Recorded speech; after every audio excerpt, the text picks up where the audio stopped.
Hello friends, स्वागत है GSM Rakesh channel पर। तो फ्रेंड, आज की वीडियो में मैं आपको टाइप सी जैक चेंज करने का तरीका बताऊंगा, जो कि हमारे सब्सक्राइबर भाई थे, कुछ लोग बोल रहे थे कि टाइप सी जैक पर वीडियो लाओ। तो देख सकते हैं ये हमारे पास एक रेडमी का फ़ोन है, एक किस्म से डैमेज चार्जिंग जैक है। और ये जो जैक है उसके पीछे जिसकी जो पिन है उसके पीछे ब्लैक पेस्ट पड़ा हुआ है। इसको हम कैसे कट करना है वो सारा तरीका बताऊंगा, सेफ तरीका बताऊंगा, बहुत इजीली तरीका बताऊंगा। ये तरीका मैं आपको बताने वाला हूँ, ये आपको यूट्यूब पर बिल्कुल भी नहीं देखने के लिए मिलेगा। तो वीडियो को पूरा देख लीजिएगा और यहाँ पर कुछ सावधानियां भी बताऊंगा। और अगर आप लोगों के साथ ऐसी भी प्रॉब्लम आ रही है कि 8-10 दिन बाद प्रॉब्लम आ जाती है कि इसकी पिन डिस्कनेक्ट हो जाती है, तो उसका सोल्यूशन भी आपको इस वीडियो में बताने वाला हूँ। उससे पहले आपको इसकी जो सब पीसी है वो उसको आप अच्छी तरह से किसी भी पीसी होल्डर में लगाना है। लगाते टाइम ये चीज ध्यान रखना है कि उस पर ज्यादा दबाव नहीं आना चाहिए, उसको ज्यादा टाइट रखना है। एक किस्म से हल्का सा लूज और हल्का सा टाइट रखना है।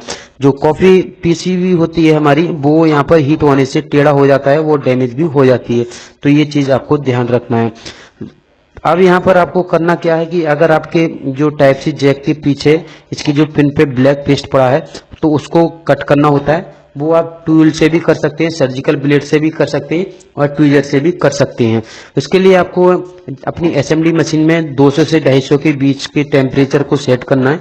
यानी कि आईसी को आप निकालते हैं उससे आधा टेम्परेचर रख सकते हैं। उसके बाद आपको जिस तरीके से मैं इस वीडियो में आपको ग्लू कट करके दिखा रहा हूँ, इस तरीके से आपको कट करना है। यहाँ पर आपका जो ग्लू है वो टोटली कट होना चाहिए, वो ले यहाँ पर जो पीसी पर रहना नहीं चाहिए। अगर वो रह जाता है तो आपकी कभी कभार ऐसा होता है कि हम चार्जिंग जैक को ऊपर को उठाते हैं तो इसकी जो पिन है, जो हमारी डाटा की लाइन हो गया या फिर हमारी वोल्टेज की लाइन हो गई या फिर कोई भी लाइन हो गया, वो उसके साथ उखड़ने के चांस रहते हैं। तो ये चीज आपको रखना है ध्यान कि उस पर जो पेस्ट है वो बिल्कुल भी नहीं रहना चाहिए। थोड़ा सा भी रहता है तो वो चल जाएगा, बट ध्यान से ये काम करना है कि वो रहना नहीं चाहिए। तो देख सकते हैं हमारा जो ग्लू है वो कट हो चुका है और यहाँ पर कोई भी ग्लू अब यहाँ पर नहीं रहा है। उसके बाद यहाँ पर आपको करना क्या है कि अपनी जो असेंबली मशीन में टेम्परेचर को बढ़ा देना है। और आपको बढ़ाना इतना है कि करीब 300 से ऊपर नहीं रखना है, 250 से 300 के बीच में रखना है। और ये पीसी से हमारा जो चार्जिंग जैक है वो 30 सेकंड से 1 मिनट के अंदर निकलना चाहिए। अगर आप ये निकालने को तो आप 10 सेकंड में भी निकाल सकते हैं। उस कंडीशन में क्या होता है कि हमारा जो माइक है वो खराब हो जाता है और पीसीबी भी खराब होने के चांस रहते हैं। और आपको एक चीज ध्यान रखना है, जब कभी भी आप जैक निकालते हैं, वो टाइप सी हो या फिर माइक्रो हो या फिर आईफोन का हो, कोई भी जैक हो, तो आपको निकालते टाइम बिल्कुल भी प्लग पेस्ट नहीं डालना है। अगर आप प्लग पेस्ट डालते हैं तो पास में माइक होगा तो माइक के होल में जाने से माइक खराब हो जाता है। तो ये चीज आपको ध्यान रखना है। तो हमारा जो चार्जिंग जैक है वो यहाँ पर निकलने के लिए तैयार हो चुका है। और यहाँ पर मैंने जो हीट है वो आईसी निकालते हैं उससे थोड़ा सा कम रखा है। तो अपने हिसाब से रख लेना है, इतना टाइम में मैंने निकाला है। उसके बाद आपको डिसोल्डर वायर पर थोड़ा सा प्लग फिस्ट लेना है और इसकी जो लैग वाली जो वोल्टेज वाली या फिर डाटा वाली लाइन है उसको आपको क्लीन कर लेना है। यहाँ पर आपका चार्जिंग जैक लगा हुआ होता है, इसकी जो लैग होती है उसके होल को आप खोलना चाहें खोल सकते हैं, नहीं तो मैं तो ये बोलूँगा खोलना ही नहीं है, क्योंकि इसमें टाइम वेस्ट होता है और हमारा डिसोल्डर वायर भी खत्म होता है। क्योंकि हमारे पास इतना टाइम तो नहीं होता है कि कस्टमर का हम जो चार्जिंग जैक हो गया, माइक हो गया, ये चीज़ हमारे लिए तुरंत के तुरंत करना होता है। अगर आपके पास टाइम है, डिसोल्डर फालतू है तो आप कर सकते हैं, नहीं तो आप छोड़ देना है। आपको पीछे की लेग को डिसोल्डरिंग करके उसके बाद थिनर से क्लीन कर लेना है कुछ इस तरीके से।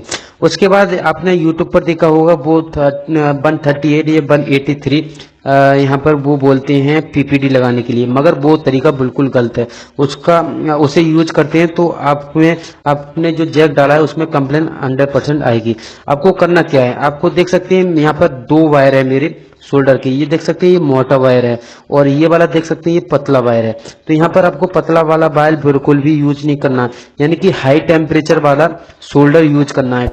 कम टेम्परेचर वाला अगर आप पीपीडी यूज करते हैं, शोल्डर यूज करते हैं, उसमें क्या होगा कि 2-4 दिन या 8 दिन के बाद क्या होता है कि आपकी जो पिन है चार्जिंग जैक की वो डिस्कनेक्ट होना स्टार्ट हो जाती है। डिस्कनेक्ट होने का रीजन ये होता है कि अगर कस्टमर थोड़ा दबाव देता है तो जो कम टेम्परेचर वाला शोल्डर होता है, ये पीपीटी होता है, वो सॉफ्ट होता है, मुलायम होता है, तो इसलिए वो डिस्कनेक्ट हो जाती है। तो यहाँ पर आपको हार्ड शोल्डर लगाना है, जो कंपनी लगा के देती है हार्ड। कभी भी हमेशा याद रखना, देखना, चेक करना कि हम जो चार्जिंग जैक लगाया है उसको निकालते हैं वो जल्दी से निकल जाता है, बट कंपनी का निकालते हैं तो उसमें टाइम लगता है। उसका रीजन यही है कि वो हार्ड शोल्डर लगा के देता है। उसके बाद आपको जो नया चार्जिंग जैक है उसको लेना है, और उसकी जो पीछे की लेग है उसको आपको डिसोल्डिंग कर लेना है। हल्का सा प्लग पीस डालना है, प्लग पीस इतना डालना है कि उसकी लेग पर ही रहे, उसकी अंदर पिन पर नहीं जाए, ये चीज़ आपको ध्यान रखना है। उसके बाद आपको इसको डिसोल्डिंग कर लेना है, और डिसोल्डिंग आप करें तो दोनों तरफ से करें, एक तरफ से बिल्कुल भी ना करें, क्योंकि ये हमारा कॉपी चार्जिंग जैक होता है। और मार्केट में वैसे तो हाई क्वालिटी के भी चार्जिंग जैक मिल जाता है, जैसे कि ये हाई क्वालिटी का चार्जिंग जैक है। बहुत सारे लोगों के साथ ये कंप्लेन आती है कि हम चार्जिंग जैक लगाते हैं तो हमारा वो प्लास्टिक है, उसकी जो पिन होती है वो जल जाती है। उसका भी सॉल्यूशन आपको बताने वाला हूँ।